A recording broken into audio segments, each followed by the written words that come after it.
there's not only one way to choose u in these u substitutions, so I thought here I would demonstrate two different methods for solving the same problem. We're evaluating a complicated integral. It's the integral of 2x over the cube root of x squared plus 1 dx. Now, you can see method A already outlined here. Step 1, choose u. Well, I let u equal the radicand of the denominator, which was x squared plus 1. Step 2, calculate du differential using the definition du equals u prime dx. Well, the derivative of u is 2 times x plus 1, so du is defined to be equal to 2x times dx. So we have our u, we have our du. Now we take the original question, step 3, the integral of 2x over the cube root of x squared plus 1 dx. Rewrite the cube root in the denominator as x squared plus 1 to the negative 1/3 power, and bring the 2x out at the back, 2x dx. Well, I need du at the end, and du in step 2 was established as 2x dx. Well, that's precisely what I have at the end, so I don't have to make any adjustments on this problem. I don't have to adjust by multiplying by a constant on the inside and the reciprocal of that constant number on the outside. That's not necessary here.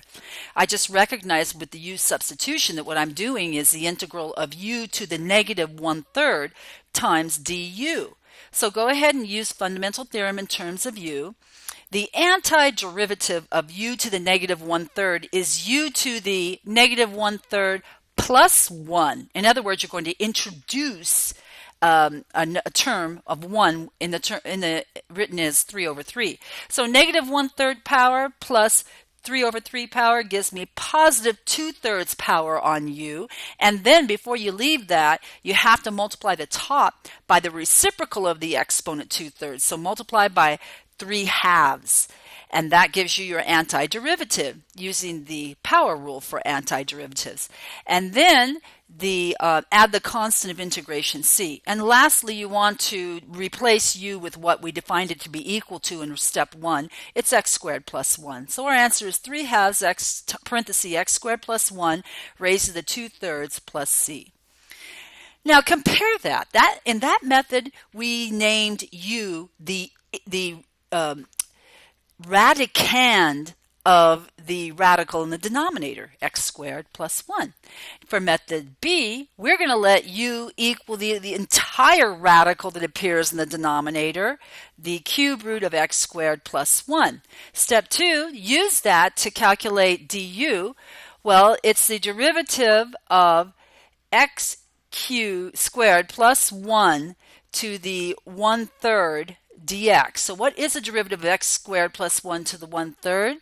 It's 1/3 times x squared plus 1 to the 1/3 minus 1, 3 over 3, times, oh, we have to hit it, wait a minute, go back.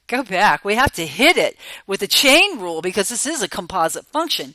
The derivative of the inner function, x squared plus 1, is 2x. Then you have your dx at the end. So we have du equals 1/3 times x squared plus 1 to the negative 2/3 times the result of the chain rule, 2x dx. So du is x squared plus 1 to the negative 2/3 times 2/3 x dx.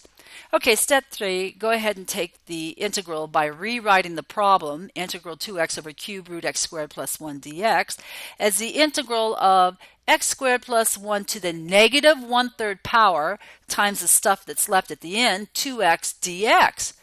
All right, well, I have a problem. I need a factor of 1/3 in the back, and I don't have it. So I'll introduce the reciprocal of 1/3 in the front of the integral sign, and then a factor of 1/3 towards the end. And that will give me my du in the back, 2/3 x dx. Okay, so now we're going to break this up. Break up the x squared plus 1 to the negative 1/3 because this is a tough problem. So we get 3 times the integral of x squared plus 1 to the 1/3 times x squared plus 1 to the negative 2/3 times 2/3 x dx. So why is this true?